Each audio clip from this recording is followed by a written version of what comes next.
தினம்தோறும் விளக்கேற்ற நல்ல எண்ணெய் இதயம் நல்லெண்ணெய். பல்வேறு கருத்துகள் அதில் முக்கியமான கருத்து 10.5க்காக போராட்டம் செய்வது என்ற அதன் அடிப்படையிலே டிசம்பர் முதல் வாரம் இந்த வன்னியர் சங்க போராட்டம் 10.5க்காக டிசம்பர் முதல் வாரம் மிகப்பெரிய அளவில் இதுவரை நடந்திராத அளவிற்கு போராட்டத்தை நடத்துவது. அதில் மிகவும் முக்கியமானது 30 வயதுக்கு கீழே இருக்கிறவர்கள், மாணவர்கள், அதே மாணவிகள், இளைஞர்கள் அவர்கள் தான் கலந்து கொள்வார்கள். 30 வயதுக்கு மேலே இருப்பவர்கள் அந்த போராட்டத்திற்கு உதவி செய்வார்கள். அருள்மொழி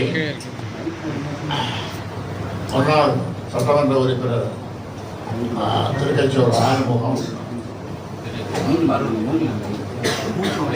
சட்டமன்ற உறுப்பினர் ஆறுமுகம், முன்னாள் நாடாளுமன்ற உறுப்பினர் துரை, கரூர் பாஸ்கர், சட்டமன்ற உறுப்பினர் சேவம்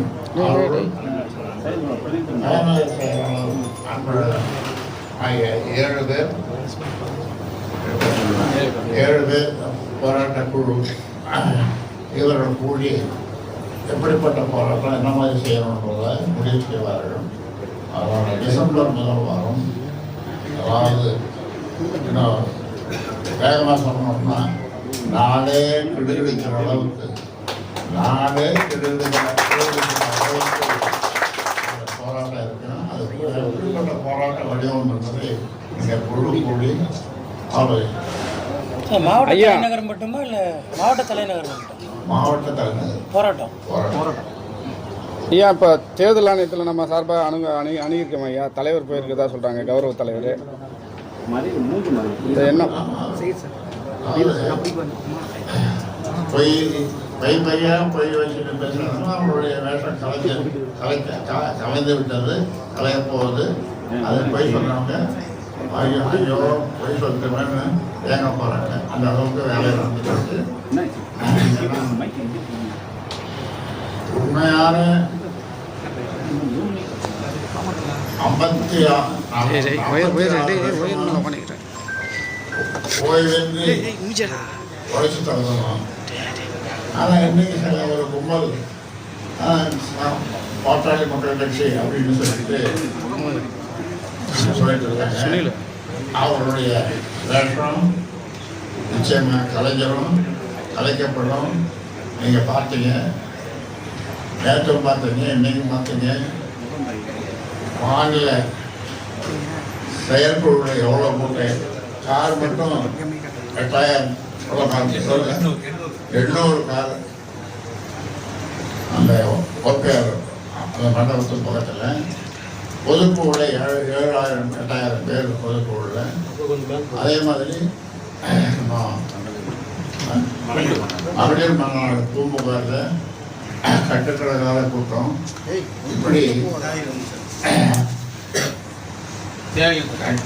மக்கள் கட்சி வன்னியர் சங்கம் அப்படின்னு சொன்னால் அது நாங்கள் தான் சொல்றதுக்கு, அது சொல்றதுக்கே வெட்டமாக இருக்குது. நாங்கள் தான் சொல்லும்போது இன்னொருத்தர் நீங்கள் கேட்பீங்க, அது யாரும் அந்த கும்பல் தான். அது ஒரு கும்பல். அந்த கும்பலுடைய வேஷம் கலைச்சிட்டோம். எப்போ கட்சியை விட்டு நீக்கணுமோ அன்னைக்கே கலைஞ்சு போச்சு. சின்னம் வந்து அவங்களுக்கு தான் ஒரு லெட்டரை வந்து வெளியிட்டார். போலி எல்லாம் போலி ஆசாமி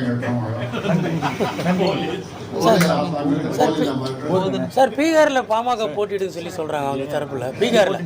பீகாரில் பாமக போட்டியிட போக சொல்லி மாம்பழ சின்னம் ஒதுக்கிக்கன்னு சொல்லி சொல்றாங்க பேட்டியில். இதில் கூட போட்டிடுறாங்க. அதாவது தென்கொரியா, ஜப்பான், அங்கே கூட போட்டி கொடுப்பாங்க. மாம்பழ சின்னத்தில் தென்கொரியா, ஜப்பான், அப்புறம்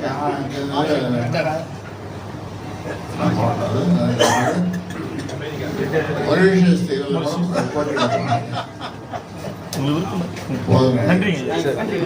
பல்வேறு கருத்துகள் முன்வைக்கப்பட்டன. அதில் முக்கியமான கருத்து